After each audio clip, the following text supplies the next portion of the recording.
Hi hello friends, welcome to డొనెకల్ kitchen. ఈరోజు మన recipe వచ్చేసి కొబ్బరి చారు. మామూలుగా కొబ్బరిని కర్రీల్లో కూరల్లోనే వాడుకుంటూ ఉంటాము. అలా కాకుండా ఇలా కొబ్బరితో చారు చేసుకుంటే రుచి అనేది చాలా బాగా ఉంటుంది.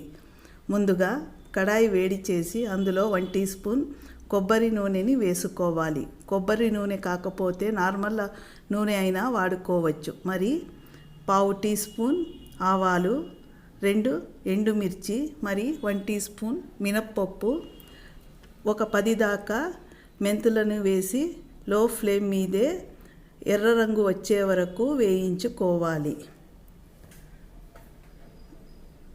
ఈ చలికాలంలో వారానికి ఒక్కసారైనా కొబ్బరి చారు చేసుకుంటే హెల్త్కి కూడా చాలా మంచిది. మరి 2 కట్ చేసిన పచ్చిమిర్చి, కొద్దిగా కరివేపాకు వేసుకోవాలి.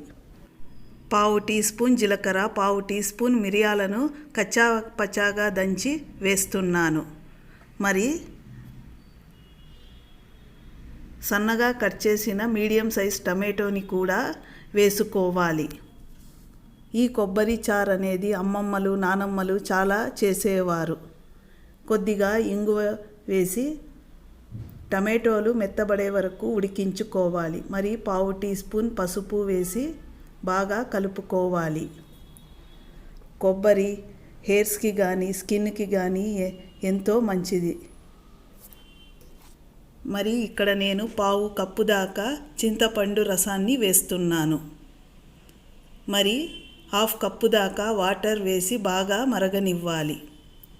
ఫస్ట్ టైం గనుక నా ఛానల్ని చూస్తున్నట్టయితే సబ్స్క్రైబ్ చేసుకోండి. పక్కనున్న బెల్ ఐకాన్ని క్లిక్ చేయండి. కొద్దిగా ఉప్పు వేసి బాగా మరగనివ్వాలి. నేను ఇక్కడ 1 కప్పు దాకా కొబ్బరి పాలుని తీసుకున్నాను.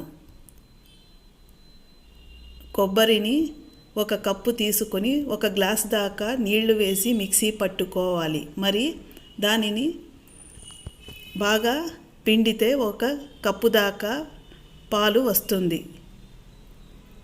ఇలా వేసి 2 నిమిషాలు మరగనివ్వాలి. మరి కొత్తిమీర చల్లితే ఎంతో టేస్టీ అండ్ యమ్మీ కొబ్బరి చారు రెడీ. ఈ చలికాలంలో వారానికి ఒక్కసారైనా చేసుకోండి.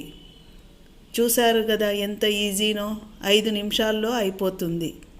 తప్పకుండా ట్రై చేసి ఎలా వచ్చిందో నాకు కామెంట్లో తెలుపండి. Thank you for watching డొనెకల్ kitchen.